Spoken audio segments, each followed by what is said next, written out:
Good morning, fellow boaters. It's the 8th day of April 2024. I wanted to date stamp that because this is the beginning of a journey. What you're looking at here is a GS 219, a Glastron 219, which means she's just under 22 feet. The owner told me that the boat has a blown head gasket. It overheated, he shut it down. I am not interested in IOs, inboard outboards, in salt water here in Florida. For me, this old engine, I'm just not going to deal with it. I'm certainly not going to invest $4,000 or $5,000 in new risers and new manifolds. Not going to do it. I'm going to take her out, and as I'm taking her out, I'm doing some research on installing what I need to do to beef up that transom and install a outboard or an inboard closed cooling system. Today I'm going to, with the Lord's help, make a hoist for that thing. I know that most of the commercial hoist you can buy from Harbor Freight and that type of thing, they are not high enough because of the height of the boat. They don't have the height to clear the boat to get it out of there. So, okay, we're still working on it. I got just about have one standard done.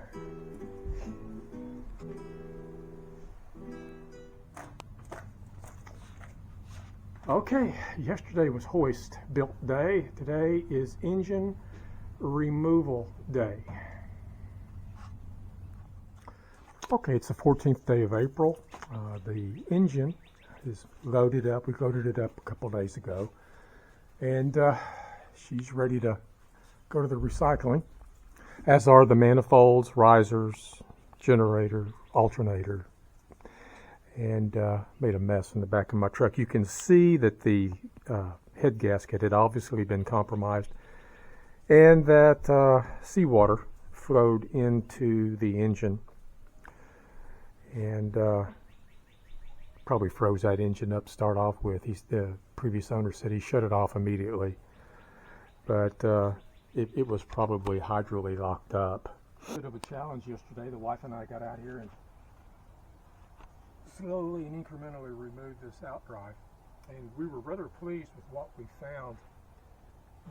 2 1/8 inch piece of our thickness on our transom area, and it appears that the wood is dry. The integrity is good. I put my bracket on a hole. I'm having the bracket manufactured by a company called Viking Boat Brackets out of Hallandale, Florida. This is the game plan, guys. If I can get Viking Boat Brackets to cooperate with me to go ahead and make my bracket, but what I would like them to do also is I need a reinforcement piece of aluminum. The aluminum that they use for the brackets. A minimum of 1/4 inch, maybe a little thicker than 1/4 inch. You know, we want to mount this bracket first before we put our pod on.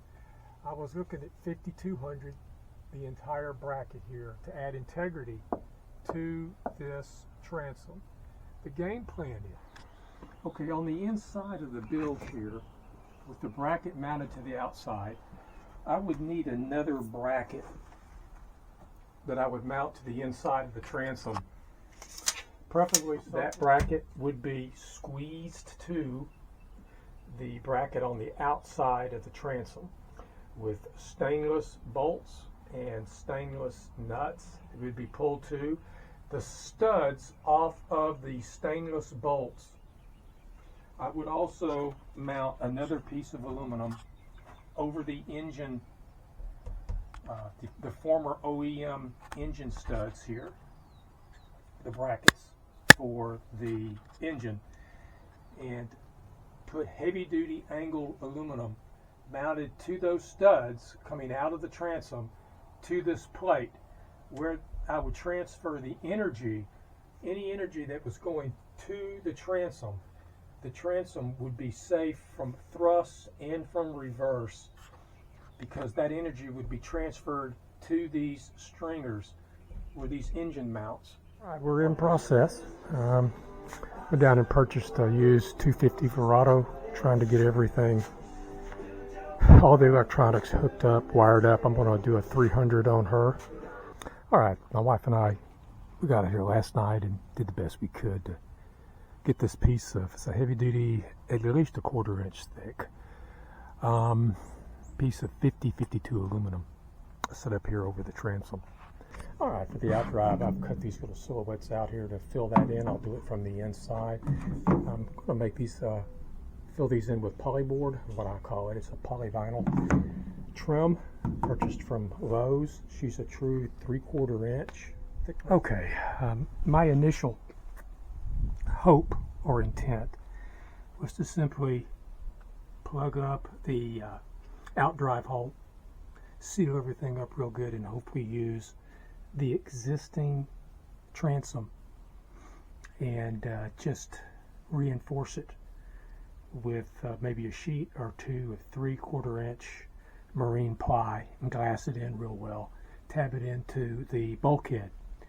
I did a drill test on the original, the OEM transom, and I found that the compressed plywood in there is beginning to delaminate, and it also it's not looking real good. And the other day I got out here, and in the bottom here I found some brown colored liquid that apparently had leaked out from the transom, and you see the rust marks coming down. I don't know if that's from the degradation of the steel here or if there's been seepage from the transom. But I think I'm going to go ahead and do Coosa board. There's just no sense leaving this wood in here. Today I was out here working, clearing an area to get into the confinement of the transom here so that I could work and hopefully be able to get a new several pieces in here without having to take any more of the vessel's hull or the splashwell out. And I measured and cut off a couple of sections of the flooring here. What I did not know was that underneath the flooring was this honeycomb looking material, and that it was full of moisture, older water, that type of thing, possibly mold. So be aware of mold. I didn't have any PPE on, nothing, no mask, nothing, and it sprayed me up in the face. Didn't think anything about it. For 2 days after that, at least the next day, I didn't feel well at all, inhaling that, whatever it was. And the last thing, okay, as I'm cutting through this transom, I was initially kicking myself in the rear end, thinking that I had a pretty good transom here, but I've noticed that as I've started to work my way into the interior, that I'm getting into some wet wood, and it probably would not have been a good idea to put this over, or put Coosa board over this. This is really wet. Okay, this transom has been a challenge. I'm probably a week into this. I initially started off with a rather large circular saw, then I went to a smaller circular saw. I even tried a chainsaw, my gas powered, and she simply didn't like the odd angles that I was using, or that carburetor in here, plus the fumes inside this bilge. That didn't work out real well. So it's been a lot of hammering and trying to get as much of this wood off as I can. I need to pull this off here.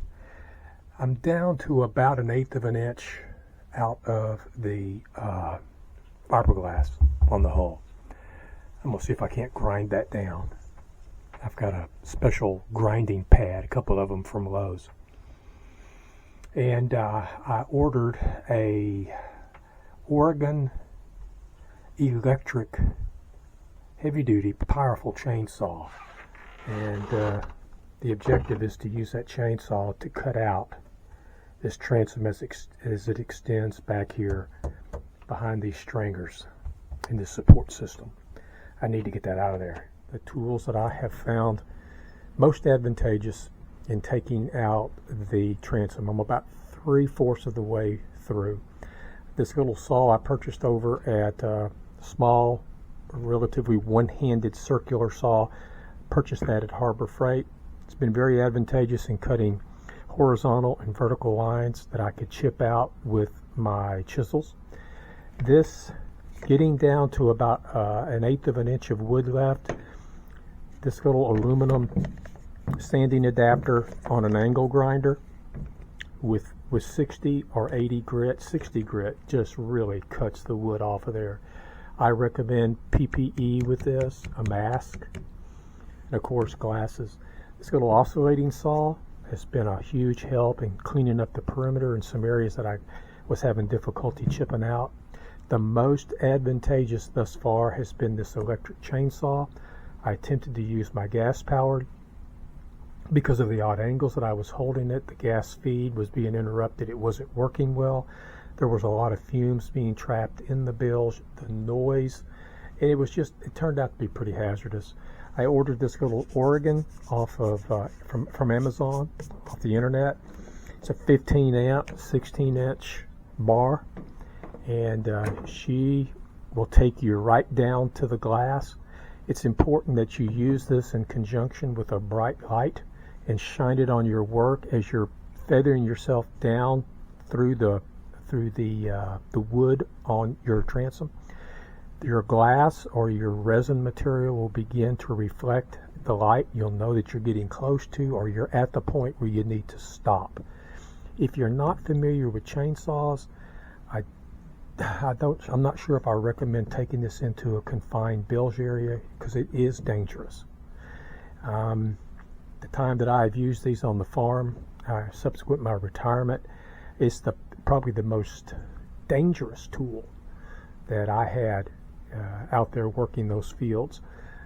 This chainsaw this electric chainsaw from Oregon is much easier to use than the gas-powered chainsaws. There's no nut that you have to remove and no tensioning screw that you have to mess with. It takes several minutes to do each time you want to adjust the chain. On this, you simply rotate this cam counterclockwise, rotate the outer sprocket clockwise to tighten your chain, and then tighten up your cam. You're good to go. You will still have to put bar oil, and you still need to service your front sprocket with your oil or your grease in here, because especially the front sprocket is being relatively abused in the transom removal. I'll show you what I'm talking about as far as the glass here in a moment.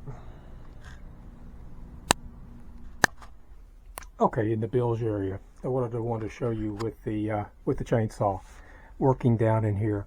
I probably got more done yesterday evening in 2 or 3 hours than I have all week chipping and cutting this with this chainsaw. I have been working on the back of this for the better part, I guess maybe 5 to 7 days, getting everything off of here. And the saws worked okay, but I think that the chainsaw would have done that in combination with the angle grinder and the sanding disc would have knocked it out much quicker. Getting back into here, for instance, there's just no way you can really get back in here without the chainsaw. You can see the resin or glass back in there. I don't know if the camera will pick it up, but if you're using your chainsaw back in here and you're careful, take your time, you will see that resin or that glass begin to flicker as you're cutting, and you know that you're in there. It's time to stop, and you can work from there. The chainsaw is real good about getting things off of the side of this bulkhead on the transom, and also cutting away the material, the wood, from your stringers. So that is very advantageous, and this electric chainsaw does seem to work real good. I find it easier. Don't go deep, but feather back and forth, cutting out little slices of the wood at a time and watching for that glass to appear, and you should be okay. Please be careful in here, guys. We're using this chainsaw in this confined area. It is a recipe for disaster if you are not extremely careful.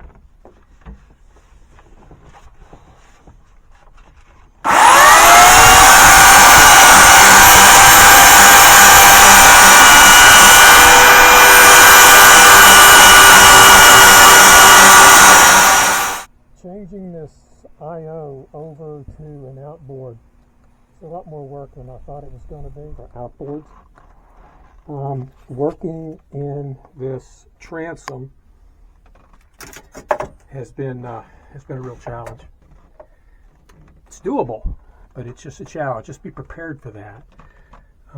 One of the reasons I'm giving this old boat a second chance is I'm really impressed with the massive fiberglass stringers running through this boat.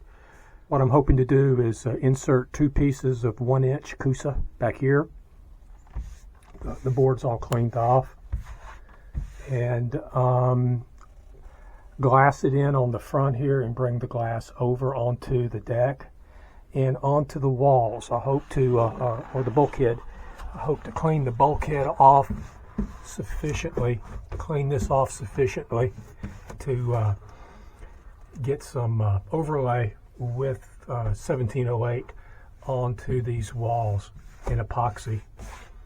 And the plan from there is to run a piece of heavy duty angle across here, have the top of the bracket mount go through the top of that angle, and then either a smaller piece of angle or just a flat plate here. And then I want to run 2 supports off of the top and 2 supports off of the bottom. And right here I plan on, because this is all solid fiberglass, I wanted to put either a 1/4 inch or a 3/16 inch sheet of aluminum across this bilge area. And my fuel hoses will go through here, and we'll mount those stabilizers from the transom to the aluminum plate here. That's the plan. And as I was cutting this side out, because the motor on my electric chainsaw is on the left side, I could not get back here sufficiently with the chainsaw. So in my infinite wisdom, I opted to turn the chainsaw over. And what I didn't realize was I was negating the kickback protection on the chainsaw. And I almost got my leg twice with that chainsaw kickback in here. I ended up having to crouch myself over into this corner and use the chainsaw properly to get the rest of this out. This side was fine because the motor is forward, but over here the motor's aft, and I can't get to it. Those are things to keep in mind, guys. I hate to see one of you get hurt doing this, but when you're working in these confined bilges and these transoms, it's difficult to stay safe. All right. Got me a couple of sheets of 1-inch Coosa board. Bought it from Merritt Supply, M-E-R-R-I-T-T Supply in Florida. Had them shipped to the house, and took me some painter mixer strips of wood here I got from Lowe's. Those stuff you used to mix up your paint in a bucket. Wife lent me her glue gun, and I went into the bilge, laid out these sticks along the perimeter of the bilge. Got a pretty good idea of how everything needs to go on the transom itself, and transferred that over to a piece of cardboard. The cardboard that came on the Coosa made an excellent template. I laid the template on from the mixer sticks, put it on this cardboard, cut it out. I took it back into the bilge and made some notes around the perimeter of what needs to be either shaved down or extended out. And I'll tape all this on, trace it out onto this little piece of fiberboard here. And that will give me an idea of whether or not I'm going to be able to work this entire transom in one piece into the bilge area and get it against the transom itself. All right, today we're going to cut our first piece of Coosa. I'm going to end up having to put some painter's tape up underneath. I don't want to try to cut that while this is on top. I don't have a lot of confidence in it. I'm going to put some painter's tape underneath there and trace it out, and that way we can get a good view. It's hard to do black on black, and I did not pick up a white marker pencil on this black Coosa. So this will be our first sheet. We've stuck a 20 by 25 inch section over the outdrive area, and put some 1708 matte with a slow hardener epoxy on that. a slow hardening catalyst on it. So she set up overnight. We're going to do this one, cut this out, and Lord willing, I'm going to put a piece of 1708 mat, 45 degree, on both sides. Put the slow hardener on her, let her set overnight, and if everything works out and our epoxy's in good condition, plan on taking a colloidal mix tomorrow and trialing it out onto the transom, and then sticking in this first sheet and anchoring it down real good with some braces and let her sit overnight. That's the plan. Okay, I recommend plenty of blades with this Coosa. Reason being, this is my, I can't tell, I don't know if you can tell that, it burned the teeth right off of my a jigsaw blade here. Got a little Bosch jigsaw. This blade, the teeth were burned right off of it, just in half of the cut. I still have to do the other. So I recommend carbide tip blades, and I'd say if you're cutting through several pieces and you're doing them individually, you probably want at least 6 to 7 blades to make sure you get through everything in carbide tipped. Okay, my wife and I got out here last night. We glassed this piece of Coosa, and this section here will go against the transom itself. Probably going to rough this up just a little bit, and we'll make us up a colloidal mix of resin and put this up against the transom as part one of the 2-part transom. And I'm going to go ahead and start making some brackets, some supports for fastening and pushing that board up against the transom itself to secure it. Okay, we've got a couple of pieces of Coosa board in, back behind the stringers there.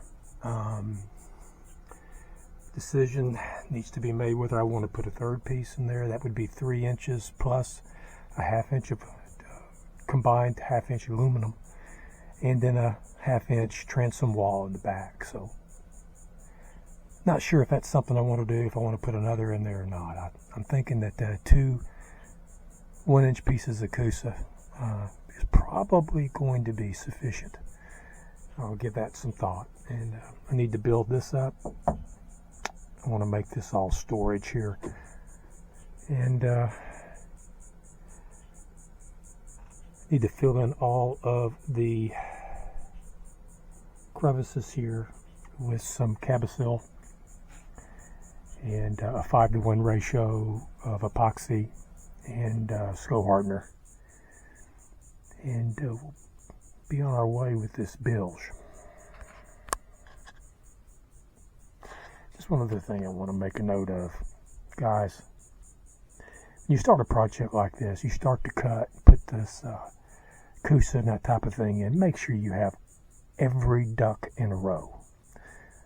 Test it before you start to get yourself in trouble. In this 80 and 90 and 95 degree weather out here, whatever it's been here in Southwest Florida lately, even with the slow hardener, the chemical reaction is relatively fast. So you need to have everything ready to go. And once you paint her on or trowel her on, it does not take long till things start setting up. And pot life, if you don't get it out of that pot, if you don't get it out of that cup, you're going to have a mess on your hands. And the only way I was able to get all of this here in this bilge in one piece is, by God's grace, I was able to access this large cavernous area up underneath the swim deck that divides the swim deck. We could run our pieces flat up underneath there, get them in here at the bulkhead, just barely miss the bulkhead, swing it around flat, then bring it out and drop it down, and then work it in. These inboard, outboard bilges are tight, confined, and a challenge. Okay, our last piece of Coosa. This is one of 3. This one's cut a little different because it's not as long, as it does not extend down behind the stringer or the stringers as There's just not sufficient room for it. This will be an outer piece, and it'll be supported up here. And this is where our plate and our angle iron, or angle aluminum, will go. And we'll get this all cleaned up, get these little wisp bits off there, and see if we can't get her installed today, if the rain holds off.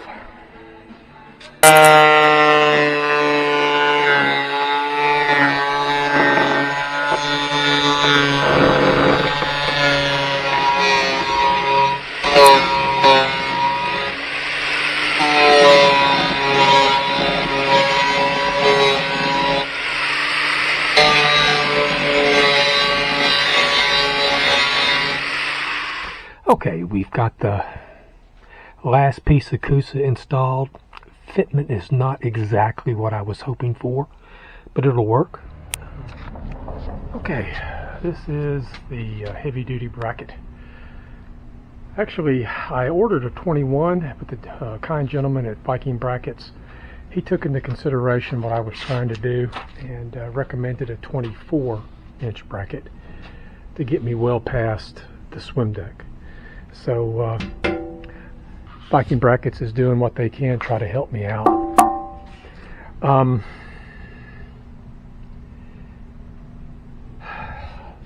The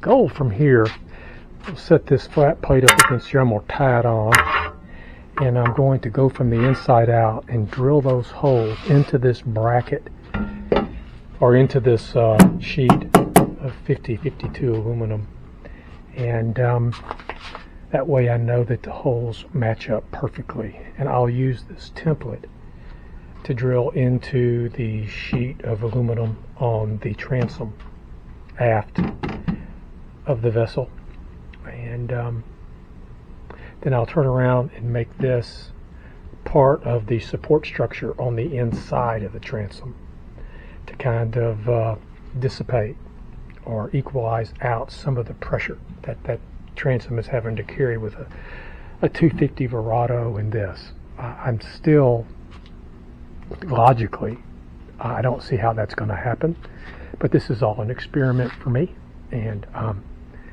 we're gonna do our best and see how things work out. All right, we'll see how this works out. If I can get a couple of holes started, I can bolt those in. Then we know that our holes are going to be true.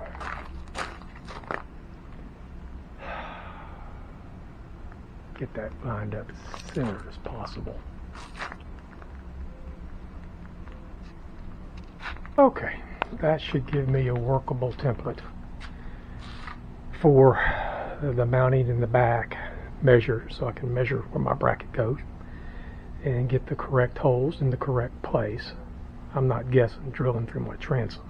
This is where we're at so far. Last night I was able to get this storage put in. It needs to be caulked and cleaned up. We glassed in, the wife and I glassed in these tops. Just a reminder for you guys who are new to glassing. Remember, if you're using, I'm sticking strictly, so far, I'm sticking strictly with 1708 matte, 45-degree angle, and a slow hardener from Total Boat, and their epoxy. It's a 5-to-1 ratio. This 1708 will not take a sharp curve. It just won't lie down. It won't take it. You're going to have to round over your curves when you want to go with the 1708. The bracket, I need to make this other bracket today, and get this squared away, get my holes drilled here, and see how things work out. Okay, we've got most of our reinforcement done here in the bilge. Not being a engineer, a structural engineer, I am not sure how else I could reinforce this transom from the forces that are going to be put on it. She's behind the stringers. She's got a metal plate on the outside and the inside, aluminum plate. And she's got, 1, 2, 3 inches of aluminum bars. As far as the thickness is concerned, these are 1/2 inch. And she's run down into a plate that is anchored into where the engine mounts used to be. She has somewhat support here. I'm not real sure what else I could do. I'm working on it. I need to trim all this out, fill up these holes here, probably with some Cabasil. Today's going to be, Lord willing, engine mounting day. And going over here and getting everything ready, and hopefully we can get this engine mounted up and bolted on today and get started on some rigging. All right, I'm going to get this hoist back up. I had to take it down to get it out of the garage. And Lord willing, when I put her up on the hoist, I can get her turned around and get this facing forward. I don't want to have to take off all of this that I've put on here to reinforce this structure. I need to make a template, go over there and drill some holes in my bracket. People who pack the metal for my support structure in the bilge, they really packed it well. They're out of Georgia. It's buy metals online or weld metals, something like that, online.com. Anyway, they've included a high density fiberboard with that, which makes for an excellent template. And that should put us just about where we need to be, Lord willing. All right, we finally got this motor on. This turned out to be a better part of the day job, and I don't know why, but it did. And I can tell now that we have moved the CG so far aft that while we were installing everything, it actually lifted the trailer up on the front. So I'm probably going to end up taking her over and dumping her and moving this up here, sliding it up and bring her up about a foot. She's right at middle CG.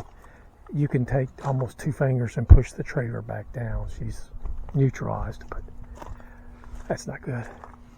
And it's a lot of engine for this boat. It may be too much. The what? Okay, that was just a little bit on the nervous side. The tide is down about 6 inches. You can see on the bulk on the wall over there. And this is slippery. I just did not want to get pulled into the water. The wife was real tolerant with me, and we finally got her to float off. But gonna have to move that hitch up now.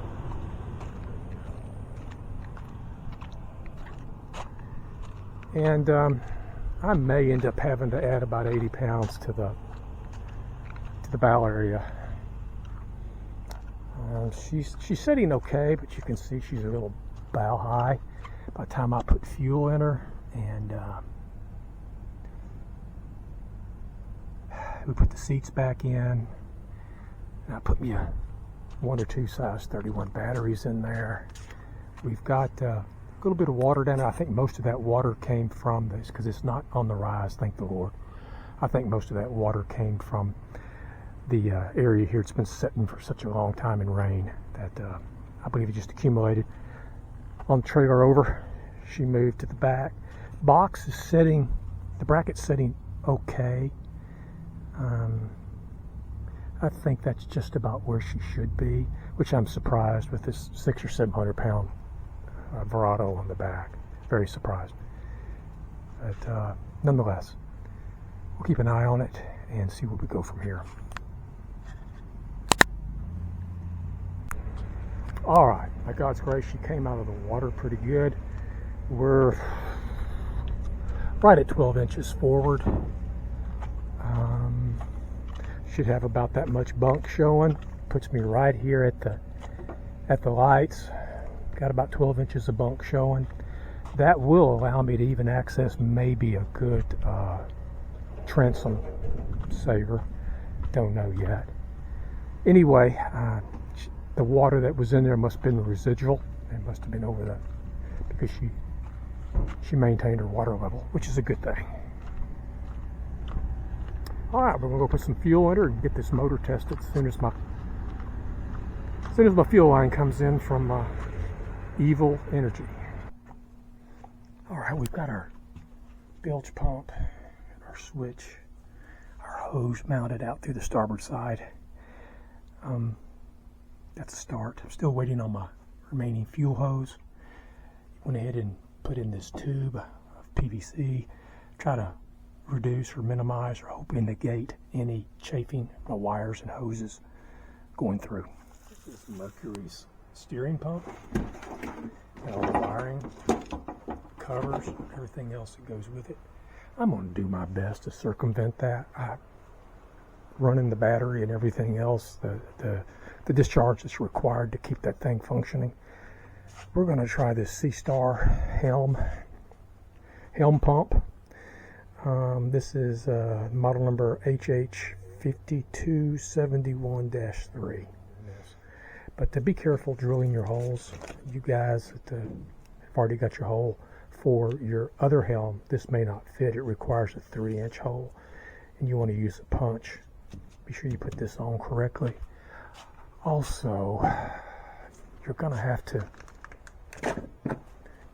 make yourself a template, a 3-inch template.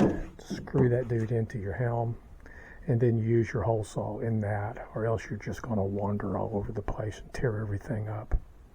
So let me see if I can get a little snag. I want to try to bypass Mercury's monstrosity of a hydraulic steering pump. So I purchased that Seastar Dometic heavy-duty steering helm pump, and I've been having some trouble making the transition from Mercury's fittings here. I was told these were NPT. Well, they're not. According to a supply house here in Fort Myers, these are called Boss fittings, and this is the apparatus that is necessary to make the transition from Mercury's fitting to my Seastar hoses over here to the Seastar. And for those of you who might run into that problem, this is called Boss Fitting, Complete Boss Fitting UC 128/94 through.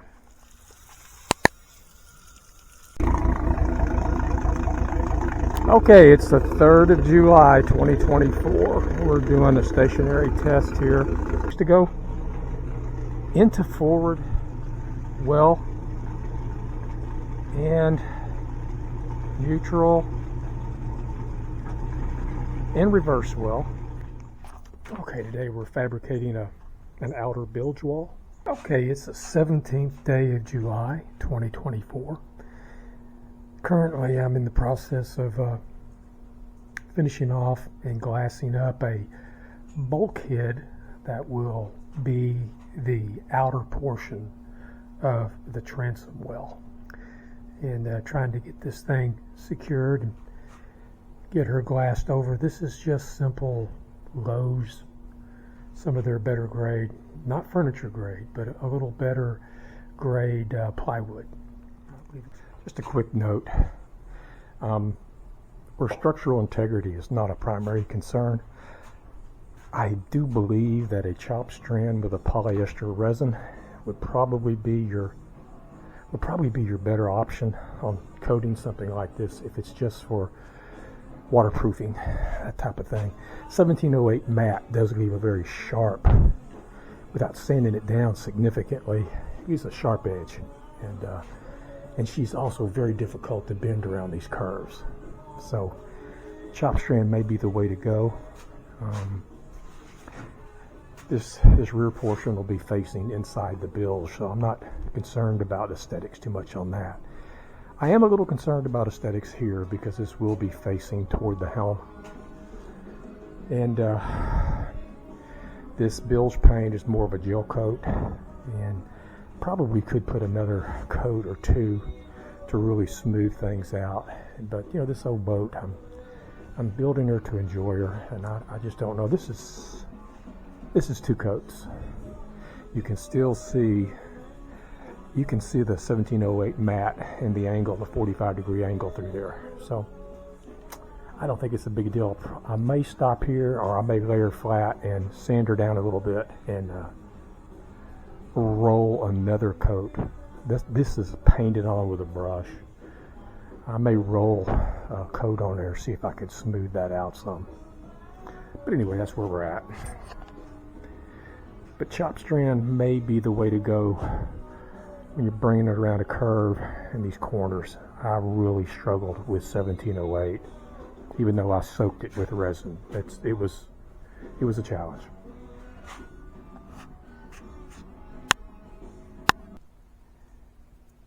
I need to build a support for this. This is what we'll be stepping on, and in order to gain access into the vessel. So that needs to be supported. I bought some 2 or 3 inch, 3/8 inch flat stock, and we'll see if I can't work that out down here somehow to get that secured. And got most of the wiring is done.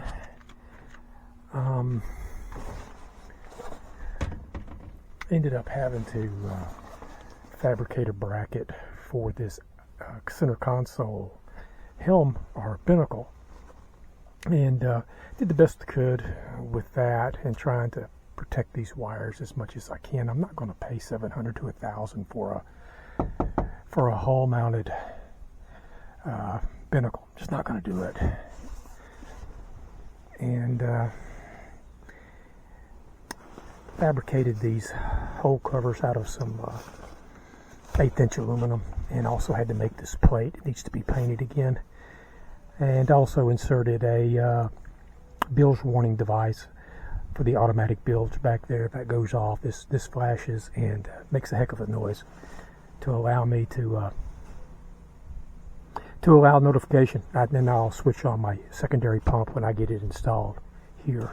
Okay, knock this out a little support for the walkover and the splash well. Hopefully this will keep any pressures off of the splash well, seeing that we have removed a major portion of that area back there that supported the upper deck. We'll see how this works out. Hey guys, real quick, I want to touch base with you. For those of you who will be doing a lot of mounting of wires and cables through your hull and that type of thing, this cable clamp from Blue Sea Systems, they come in different sizes. They give you a mounting base with a gasket, and then you have this rubber grommet type thing that you can drill holes through to fit the size of your cable, and then you have a cover that goes over it. They even have a stainless steel looking cover, a shiny cover, if you like that, or if that's what you want. But like I said, they come in different sizes. I've used it here. I've used it up on my helm on the binnacle, because I have a center console binnacle, and this, of course, is a side mount, so that helps a lot. And I also used it on my transducer, and seems to make a clean hole. No more drilling through my transom. I came up through my swim deck, and makes a transition from the hull to the interior pretty clean, and relatively water resistant, so something to think about. I've done what I could on the electrical to keep everything as simple as simple as possible. I went ahead and I pulled this off of the starboard side when I started taking everything out of the vessel. I decided to go ahead and use it. Nothing wrong with it. This time I've wired everything to common, both the deep charge and the start. And the only thing that's not wired to the common is my auto switch on my bilge, which goes to my deep charge. Need to run down and get a heavy duty start battery, Series 31 or Group 31. Probably gonna, because there's just nothing really available far as a good, sturdy transom saver that I can find for this 250 Verado, considering I have a 24-inch setback in the distance. I'm gonna see if we can build us a transom saver today. I'm using some aluminum tubing or pipe. I wish I may need to order something a little thicker than this. We'll see how this holds up. And put everything together and see if we can work us out a good, strong transom saver. Keep that motor from bouncing around back there, considering it's about 625 pounds bouncing down the road.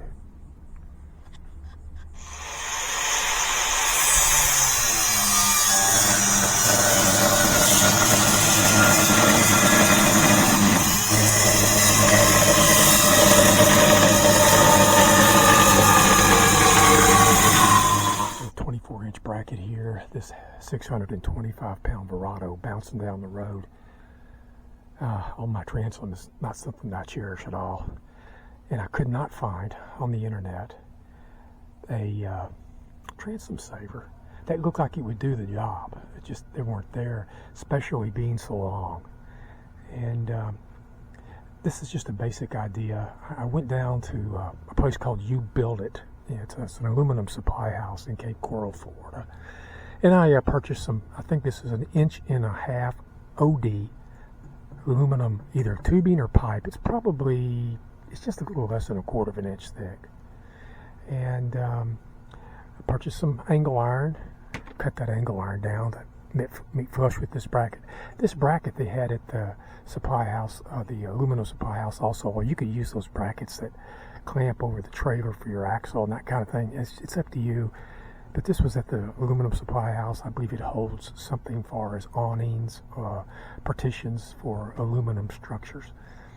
And went over to the marine parts house just down the street from that. Purchased one of these rubber V bow stops, the small one. It has a 3/8 inch hole through it, so I used a 3/8 inch bolt and nut, locking nut on that. These are 5/16. And on my trailer, I've got an easy loader trailer which has a really heavy duty span here in the back. So what I did was I ended up moving this light over. It was sitting here, and I used the holes for that light for these 3/8 inch industrial heavy duty angle iron. I cut that and used the holes for that, modified it, and also put some marine Loctite behind it. Put this on and let it set for a few days. I took the roller pin. I have some roller pins in the garage, some old trailers, and this is a new roller pin. They're extremely strong. This is the steel one that is zinced, and also to hoist up this 625 pound Verado on a chain hoist. So they're really strong.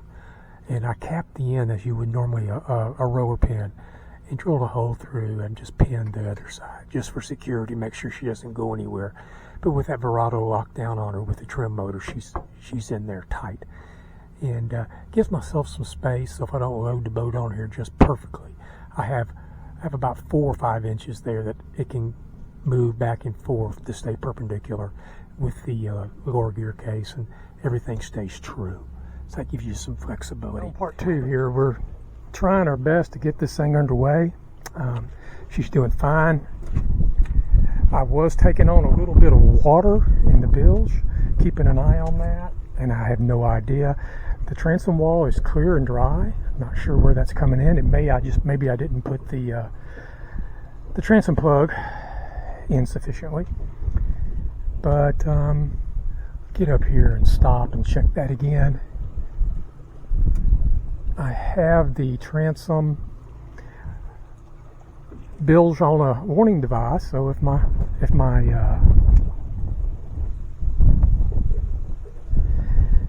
bilge goes off, I should be notified.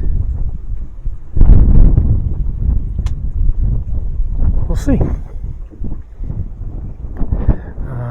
She's probably going to need a little more ballast in the front. I've got 80 pounds of concrete up there in the forward portal, and She may need some more before it's all over with.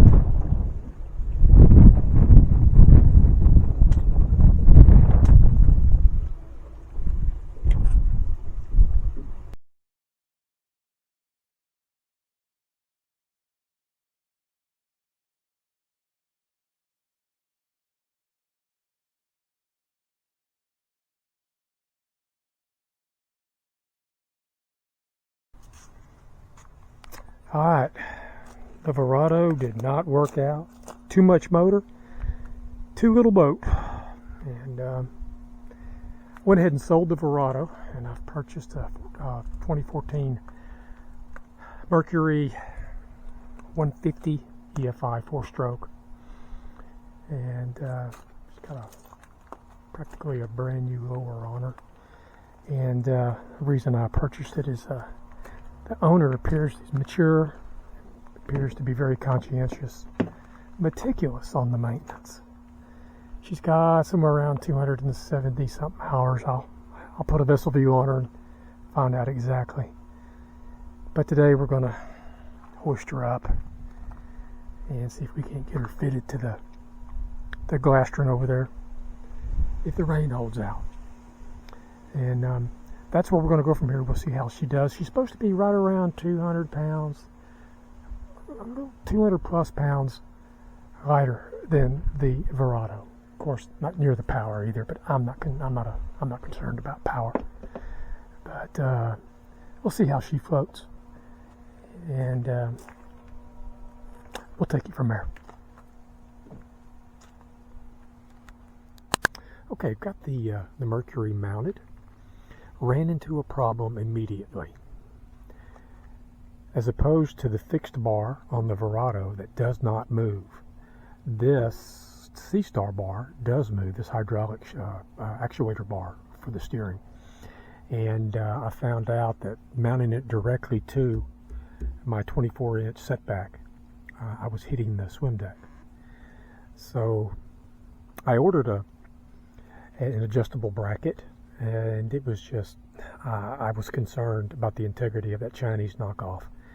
And I sent that back and ordered Bob's Machine here, a heavy half-inch heavy duty. I think it's a T6061, I believe.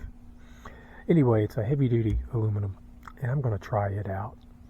And it does allow me sufficient room for my engine to tilt and clear the bar here.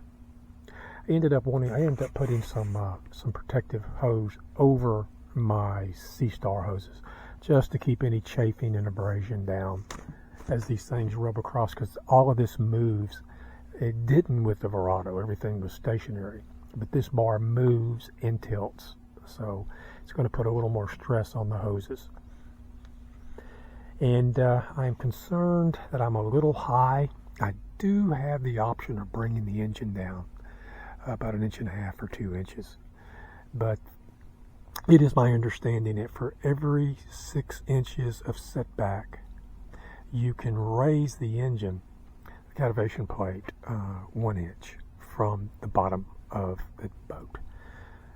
So I'm probably about 8 inches or 7 inches, and I've got a now 24, 25, 26, 27, 28 inch setback. 4 times 6 is 24.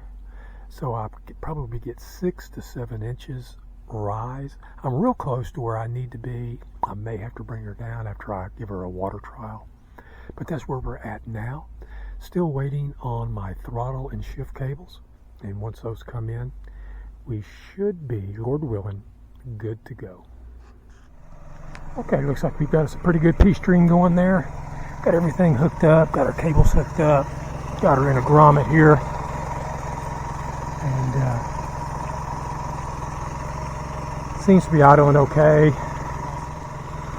Take her over, dump her, and see how she does in the water here. Okay, we've got the Mercury 150 mounted. We're underway. Everything seems to be okay. Found out something very interesting yesterday. I hooked up the C-Star hydraulic bar the same way I did the Verado, and they were opposite. They were opposite. So we're underway. We'll get out here and see how things are going. But just to close the video out, would I do it again? The jury's still out on that. They're still deliberating. I do believe that if I was going to restore another boat, I would buy an outboard and restore the outboard if I wanted an outboard. Or I would buy an inboard and restore the inboard. How you doing? Beautiful day. Beautiful. Gonna get out of your way. And that would be my closing on this video.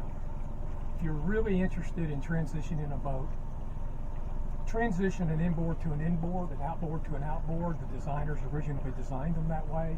I think you'll save yourself a lot of heartache. Thank you for joining me on the video. Sure would appreciate a like and a thumbs up if you don't mind. And anything transpires from here that I see some problems with in the future, I'll get back with you. God bless you all, and thank you for going along with me on the transition here from inboard to outboard, the good and the bad and the ugly.